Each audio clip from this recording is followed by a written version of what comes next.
come in? Yes, coming. Sit down. তুমি এখানে interview দিতে এসেছো? হ্যাঁ। আমার প্রথম প্রশ্ন, আজাদ হিন্দ ফৌজ কে নির্মাণ করেছে? ম্যাম সুভাষচন্দ্র বসু।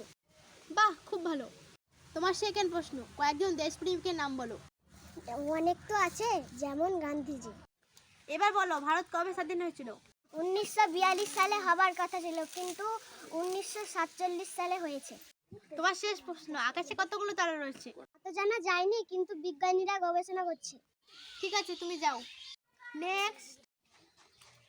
ম্যাম কি কি প্রশ্ন জিজ্ঞাসা করলো রে? প্রশ্ন তো মনে নয়, উত্তর মনে আছে। তাহলে উত্তরগুলি বলো। সুভাষচন্দ্র বসু। মাত্র একটাই জিজ্ঞাসা করেছিল, এখনো তিনটে রয়েছে। তাহলে তিনটেই বলো। গান্ধীজি। 1942 সালে হবার কথা ছিল, কিন্তু 1947 সালে হয়েছে। জানি না, কিন্তু বিজ্ঞানীরা গবেষণা হচ্ছে। তুমি যাও, আমি ইন্টারভিউটা দিয়ে আসি। May I come in? Yes, coming. ঠিক আছে, তোমার নাম বলো। সুভাষচন্দ্র বোস। তোমার বাবার নাম কি? গান্ধীজি। ঠিক আছে, তোমার জন্ম কবে? 1942 সালে হওয়ার কথা ছিল, কিন্তু 1947 সালে হয়েছে। তুমি কি পাগল?